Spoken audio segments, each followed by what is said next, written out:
to the channel Easy Trick for the computer science student as well as those students who learn something new in the computer science field. So this is the next part of the local area network, and already we was covered the two part with the extension part of the round robin scheduling algorithm post today into the YouTube channel, that is the Easy Learner Computer Science Trick.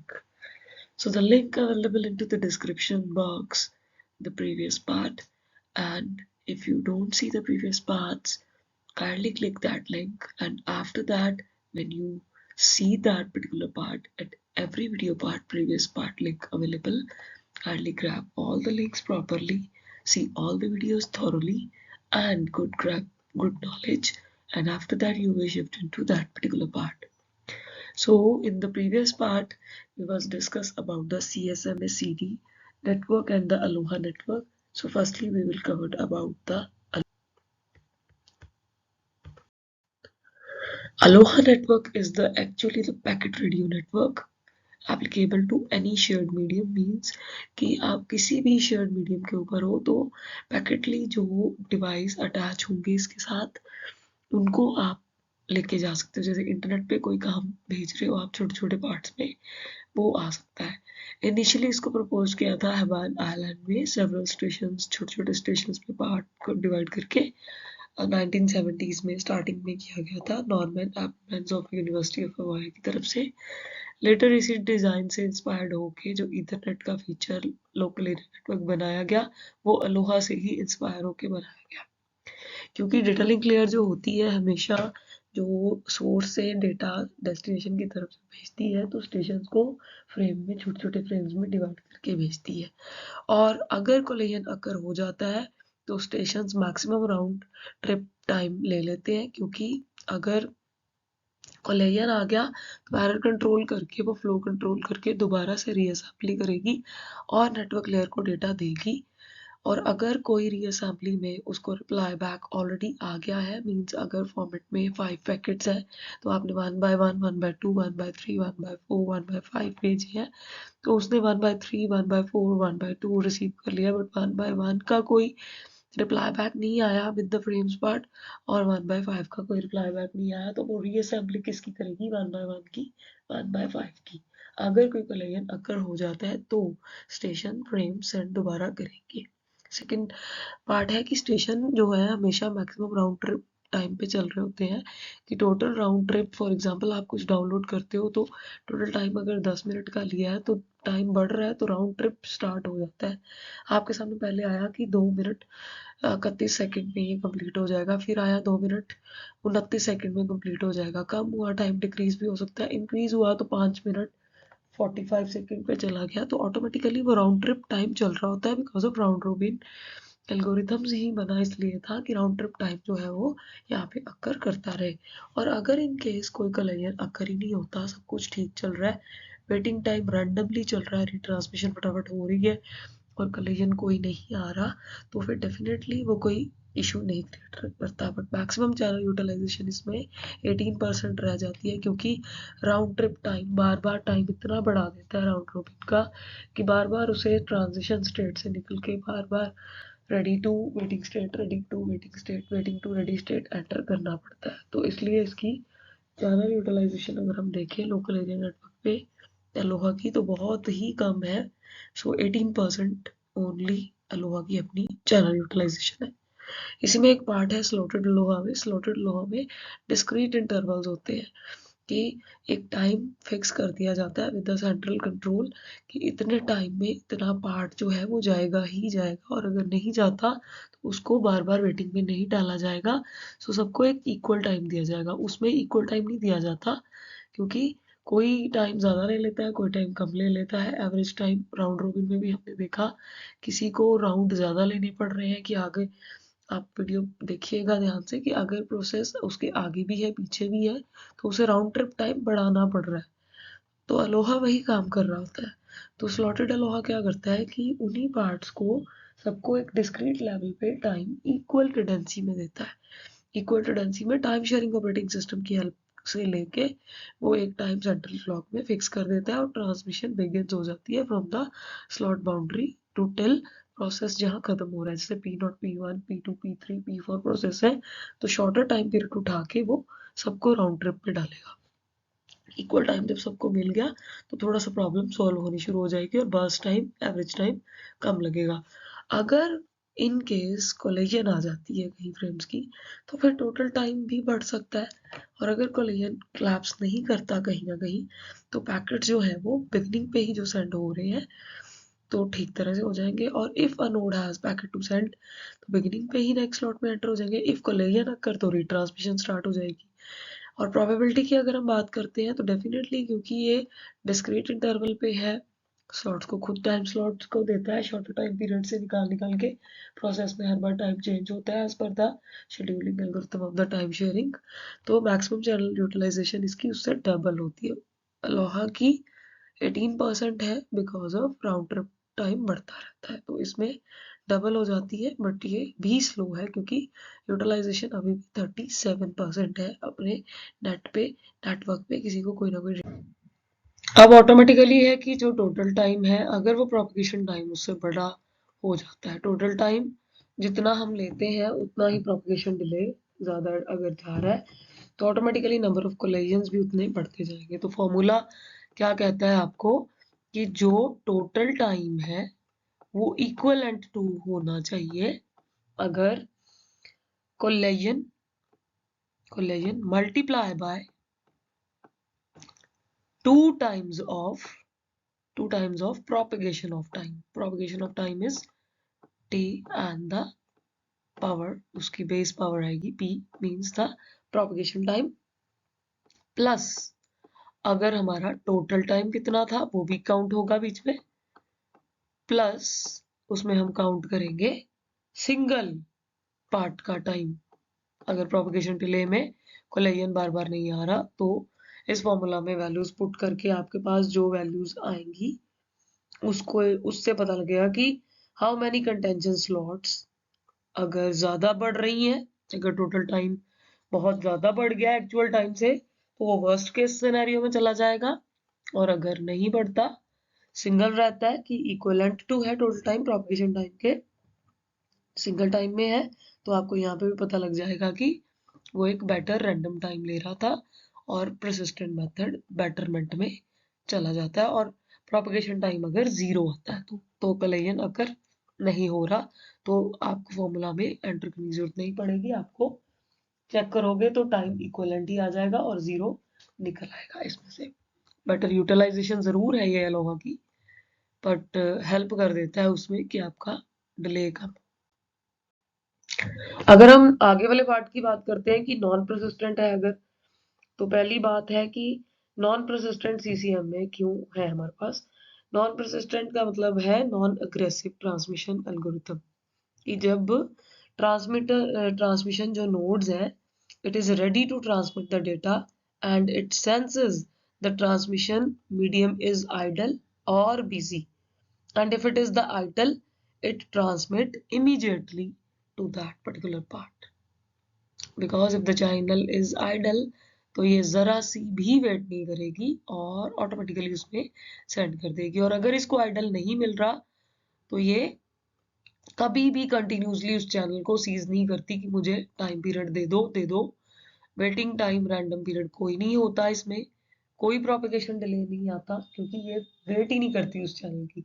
इसने उस channel को छोड़ के किसी और channel को पकड़ लेना है जिस जो फ्री चल रहा होता है। सो नॉन परसिस्टेंट का हमें ये एडवांटेज मिल जाता है एंड फिर इसकी वजह से ही कोई बेटर यूटिलाइजेशन में चला जाता है और लॉन्गर डिले हो जाता है क्योंकि इसको बार बार चैनल सीज करने की आदत नहीं होती, ये कंटिन्यूसली नहीं देखता। अब बात करते हैं दोनों के डिफरेंस की कि परसिस्टेंट और नॉन परसिस्टेंट में एक्चुअल डिफरेंस क्या होता है। नॉन परसिस्टेंट जब देखो सेंड करता है data only on that condition अगर चैनल आइडल है तो, बट जो पी परसिस्टेंट है जिसको हम परसिस्टेंट CSMACD भी बोल रहे हैं वो वेट करता है कि नेक्स्ट स्लॉट ट्रांसमिशन की मुझे उसी पॉइंट से मिले जिस स्लॉट में वो एंटर हुआ था, वो किसी नई स्लॉट को चूज नहीं करता। नॉन परसिस्टेंट वेट करता रहता है रैंडम अमाउंट ऑफ टाइम की चेकिंग के लिए कि उसे कैरियर जल्दी मिले। रैंडम अमाउंट होता है, कोई फिक्स्ड अमाउंट नहीं होता। पर पी परसिस्टेंट में एक फिक्स्ड अमाउंट होता है जिस वजह से उसका प्रोपेगेशन डिले जो है वो बढ़ना शुरू हो जाता है। ये बेसिकली इसमें ये एक डिफरेंस है। और CSMACD की 3 टाइप्स होती हैं, अनप्रसिस्टेंट CSMA, non persistent and P persistent. अब बेसिकली कोई डिफरेंस हमने देख लिया है दोनों में क्या है, और पी परसिस्टेंट हम देखते हैं अब कि पी परसिस्टेंट का पार्ट क्या कहता है। डिफरेंस हमने देखा है परसिस्टेंट और नॉन परसिस्टेंस में, अभी पी परसिस्टेंस में नहीं देखा। सो पी परसिस्टेंस बेसिकली जो होता है कि अगर अप्लाई होता है स्लॉटेड चैनल्स के ऊपर, इसका पार्ट क्या है कि इसने यूज ही कहाँ होना है। सबसे पहले हम वही कंडीशन देखते हैं कि इसने अगर परसिस्टेंट यूज होता है या फिर आपका जो नॉन परसिस्टेंट यूज होता है वो कैसे यूज होता है, वो उसकी बात कर रहे थे हम। अब हम कर रहे हैं कि पी परसिस्टेंट का जो पार्ट है वो इसमें अगर एंटर हो जाता है तो वो कैसे एंटर करता है। अब पी परसिस्टेंट बेसिकली बहुत ही सिंपलिसिटी से काम कर रहा होता है, क्योंकि पी परसिस्टेंट CSM में CD जो है ना वो काम ही डिफरेंट तरीके से क्यों करती है, क्योंकि उसका काम ये है कि सबसे पहले अप्लाई वहाँ हो जहाँ पे स्लॉट बने हुए हैं चैनल्स के, और स्लॉटेड चैनल की वजह से उसने काम वहाँ करना है, यूज वहाँ होना है कि जहाँ पे चैनल सेम टाइम स्लॉट में एंटर होगा। Means when ever the channel has a same time slot and on that time slot duration is equal to or greater than the maximum propagation delay time. अब बात करें हम जो कि P persistent की approach ही जो है वो प्रोटोकॉल का एडवांटेज है जो वन परसिस्टेंट CSM में से वो लेती है, कि वो लेती क्या है एडवांटेज, कि उसने एडवांटेज में लेना है कि जो पी परसिस्टेंट की सेंस कहती है चैनल में तब एंटर हो जाओ जब बिकम रेडी टू सेंड है, मतलब आइडल से रेडी में एंटर हो जाओ, ट्रांसमिशन करो। बट पी परसिस्टेंट कहती है कि टाइम स्लॉट देखो और ड्यूरेशन सेट करो कि दैट इज इक्वल टू और greater than the maximum propagation delay. क्या टाइम ज़्यादा बढ़ेगा तो नहीं एंटर होना, और होना है तो फिर इक्वल टाइम स्लॉट सबको दो तब एंटर हो जाओ। और इफ चैनल इज आइडल है तो प्रोबेबिलिटी बिल्कुल ठीक आएगी। अगर नहीं है नेक्स्ट स्लॉट में एंटर होना है तो 1 - प्रोबेबिलिटी होगा, मीन्स जितना टाइम उस एक को लग रहा है उतना ही दूसरे को लगेगा, और ये चैनल जो है वो रिपीट करता रहेगा। और फिर जो पी परसिस्टेंट काम करती रहेगी वो डेफिनेटली पी परसिस्टेंट का काम यूज ही वही होता है जहाँ मोर देन वन यूजर और नोड्स होते हैं, वहाँ पे हम पी परसिस्टेंट को यूज करते हैं। और इसमें यूजेज कैसे करनी है कि when the frame is ready the transmitting station checks whether the channel is idle or busy, and if the channel is idle on that time transmission frame immediately sending all the files, and if the channel is busy on that time station waits and continuously check the channel ये becomes idle or not, same as with the one persistent CSMACD channel. And when the channel becomes idle the station transmits the frame with the probability P. Probability P जो है 1 - P पे कब आती है, when the channel waits for the next time slot, जब वो wait कर रहा होता है तो probability टाइम 1 माइनस करके चलता है, और if the next time slot is idle it again transmits with the probability P and waits with the again probability 1 - P, and after that steps are repeatedly processed until either the frame has been transmitted or another station and has begun transmitting, अगर transmit कर रहे हैं तब भी और अगर wait करनी पड़ रही है तब भी, and if another station begins transmitting parallelly on that time station waits for a random amount of time। देखो एडवांटेज क्या मिला हमें, मोस्ट एफिशिएंट क्यों है P persistent, because of it reduce the number of collisions as comparatively the one persistent and non persistent.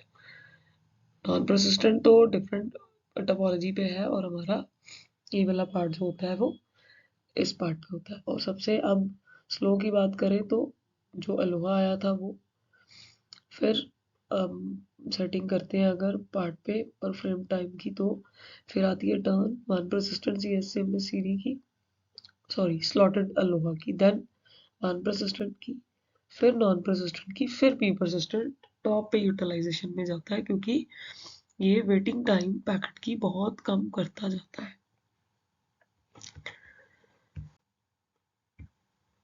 अब हम इसकी schemes देखते हैं। ये देखो, वन परसिस्टेंट है कि ट्रांसमीटर ट्रांसमिट करे as soon as channel goes idle, और अगर कोलेजन है तो वापस आ जाए, ठीक है।